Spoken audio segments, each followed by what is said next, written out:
When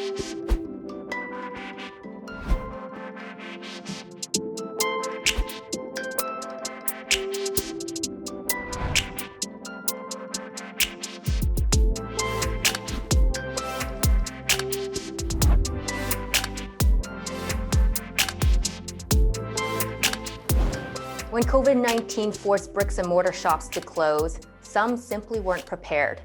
The business site Kiplinger's recently documented a list of companies which were bankrupted by the pandemic, and there were many household names on it, including California Pizza Kitchen, which had more than 14,000 employees, Men's Warehouse, which had 18,000 employees, Brooks Brothers, which had 4,000 employees, and car rental giant Hertz, which had 38,000 employees. On the flip side, some brands thrived during the pandemic, including exercise equipment maker Peloton, video game companies like Nintendo and Activision Blizzard, and of course, food delivery services such as DoorDash. Many believe COVID has introduced a new normal to the business world. And while some are scrambling to adjust to the new reality, others are already there. Emerge Commerce is a growing operator and acquirer of direct-to-consumer or D2C brands across North America. The company's e-commerce portfolio provides its members access to premium meat subscriptions, golf, groceries, and family offers. Its portfolio houses some of Canada's most coveted online destinations, including truelocal.ca, underpar.com, wagjag.com, justgolfstuff.ca, and berightback.ca. Emerge was named one of the fastest growing companies in Canada by the Startup 50 and was also named to the Globe and Mail's 2020 Canada's Top Growing Companies. Joining us now to talk about his booming business is the company's founder and CEO, Ghassan Halazon. Ghassan, welcome. Thanks so much for joining us today. It's a pleasure to be here, Justine. Thank you for having us. Absolutely. So your company, you started it in 2016. Tell us how it came together. Yeah, totally. Long time ago, it feels like now. So much changed, even in the last year alone. We launched Emerge really as sort of a second coming. My background in e-commerce has been one that was shaped over the past decade or so. I used to be an investment banker in my former life, early days in New York with Citigroup. Had done my MBA at Georgetown and pretty much got a lot out of sort of M&A capital allocation at those early stages in my finance career.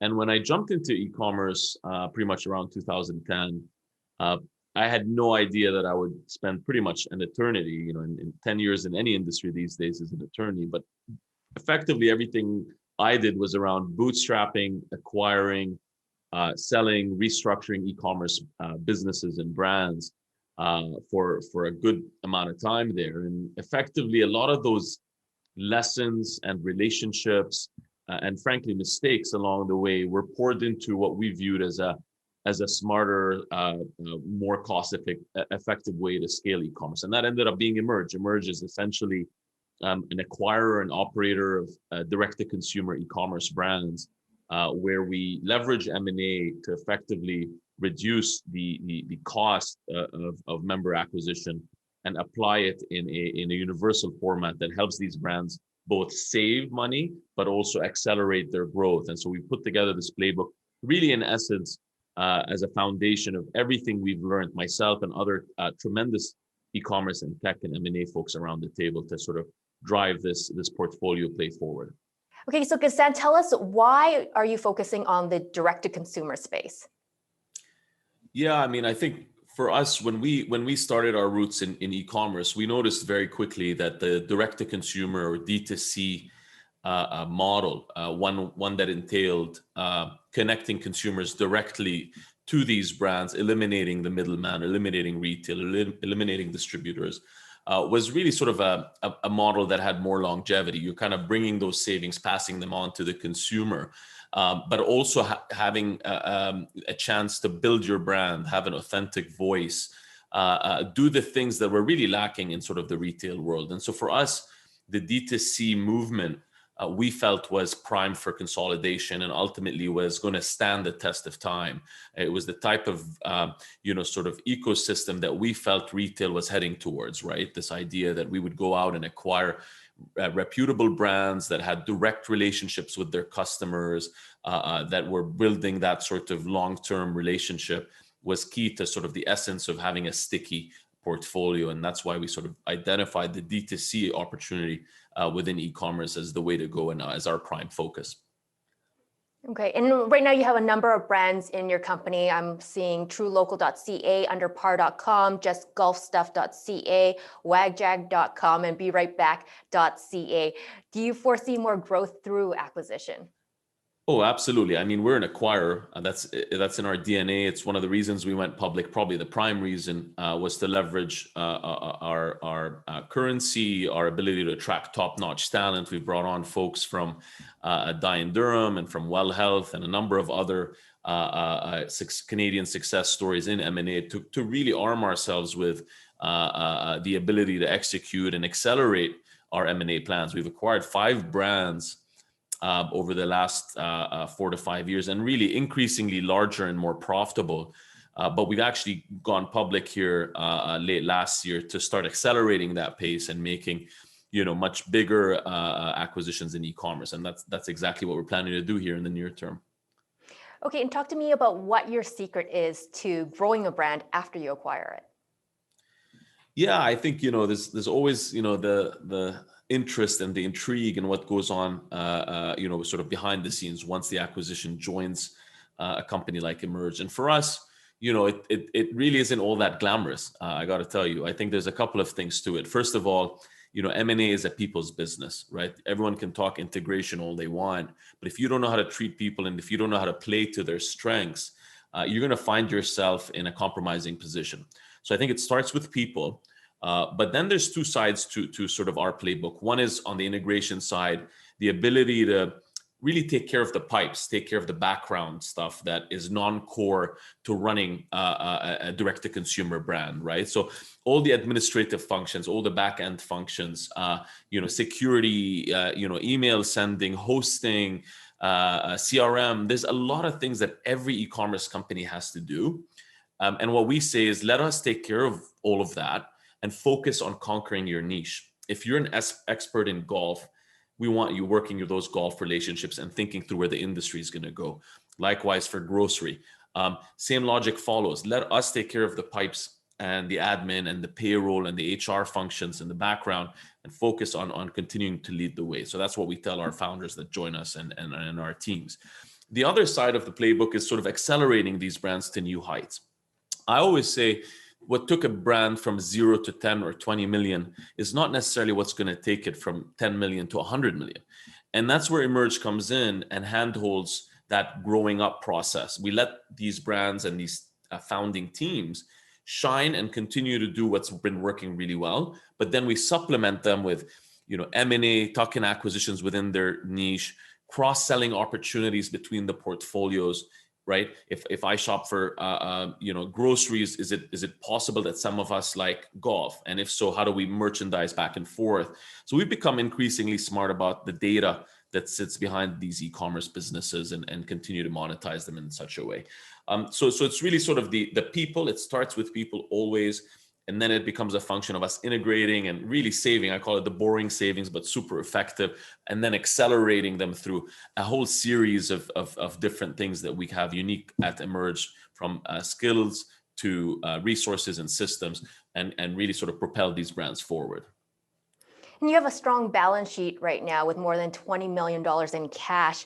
Do you think you can continue to make accretive acquisitions in the D2C space? Yeah, I mean, we wouldn't be doing our job right if we don't make use of. We have about 21.4 million in cash as of end of Q1, and really sort of, if you've looked at Emerge's a history over the last 4 or 5 years of sort of capital raising, capital markets, we've really built this business from 10 cents a share to north of $1, and really sort of given ourselves a starting point to now go out with this currency, with the 21.4 million in cash, to go out and be, sort of quite aggressive in the capital market. So from our perspective, the communication we've shared, which we continue to maintain, is that we're going to be making 2 to 3 acquisitions here this year. And from our perspective, our most recent one was December 31st of last year. That was a business that tripled our revenue. And we expect the upcoming acquisitions to be that transformational, if not more. And do you like to silo your brands, or do you see synergies between them? Well, we like to maintain our brands, which I think is a little different than siloing them. I think we keep our businesses running their respective niches, and we keep we really partner with founders. I mean, I know it sounds cliche, the whole founder friendly approach, but you got to walk the walk. Like we have founders that believe in the overall vision and are participating their share in the ecosystem. We make it clear that we want currency to be a part of the deal and want them to become shareholders with us, so that there's great alignment.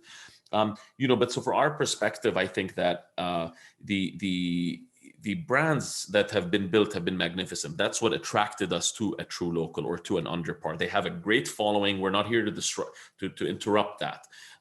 But then in the background, there are other ways we can help these brands to collaborate. As I said, whether it's infrastructure, whether it's cross-selling opportunities between the brands, or whether it's a shared playbook for sales that's worked in certain markets. So it's a lot of the knowledge and the intuition that the team gains out of every added acquisition. And I'll also say, it's not just our knowledge to them, it's also their knowledge to us. Every time we acquire a company, they're bringing, some new tricks and some new ideas that could work across the portfolio. And really, it's one of my biggest jobs as CEO is to effectively figure out who's best at what, and ultimately to unlock that value across the portfolio. Okay, now let's focus on golf. The pandemic has been great for golf. It's considered, a relatively safe outdoor activity, and it's got that built-in physical distancing. How are underpar.com and justgolfstuff.ca doing? That's a super interesting question. You're right. Golf has been what they coin as the envy of all other experiences at a time when everyone else was shut down, whether it was events, restaurant, gyms, and it was just golf. So everyone was, whether you like golf or whether you found out about golf or tried it for the first time, it's just been everyone's attention was there. And as a marketplace that connects golfers with golf experiences, obviously that's worked out really nicely in many markets. I will say in some markets, it's been challenging because of such incredible demand that the golf courses themselves didn't even need services like ours to book, to put their tee times on there. But overall, when you look at what we did with Just Golf Stuff, which is Underpar's sister brand, it's a Shopify powered site. That's a business that was growing triple digits and on its way to a 3 or 4x this year in terms of revenue. And that's a golf equipment, golf balls, and apparel brand. So if you think of it, whether golf courses are busy or not, at the end of the day, people need to shop for their equipment. And given that we're sitting on hundreds of thousands of golfers, it was an easy way during the pandemic when the courses were shut down to start monetizing and introducing our members to the product side of the business, which is now the fastest growing division across the company. So all in all, we're quite pleased with golf. We got lucky, frankly. You couldn't design it or claim to have designed it this way, expecting an event like the pandemic. But we're benefactors of all the excitement in the sport, and we're the largest player in Canada. And we now have 8 other states in the U.S., California being our largest, Ontario, obviously, and then the other major golf states, Florida, Texas, Illinois, Arizona.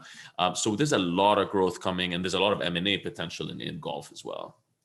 Okay, and now let's talk about True Local, your recently acquired meat subscription business. Do you think the company can continue to benefit from the trends that started with COVID?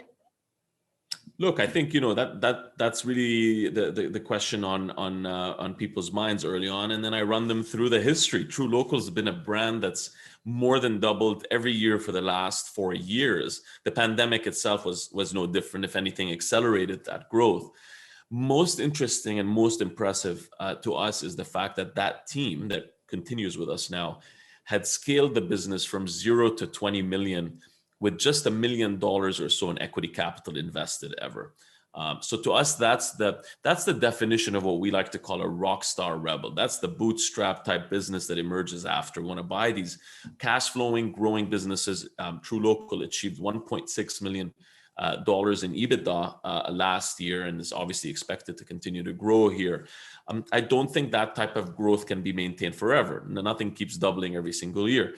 I think we've set a target for, a medium-term target for True Local, much like any other brand. For us, the mandate is to effectively achieve anywhere between 10 to 20% organic growth on an ongoing basis, and then supplement that with M&A that helps drive that triple-digit growth that the markets seem to love. So that's sort of our view. I think, has grocery changed forever? Yes, it has. Have certain demographics and people that shopped on it for the first time, are they here to stay? Absolutely. We're seeing those dynamics. We have not seen a slowdown.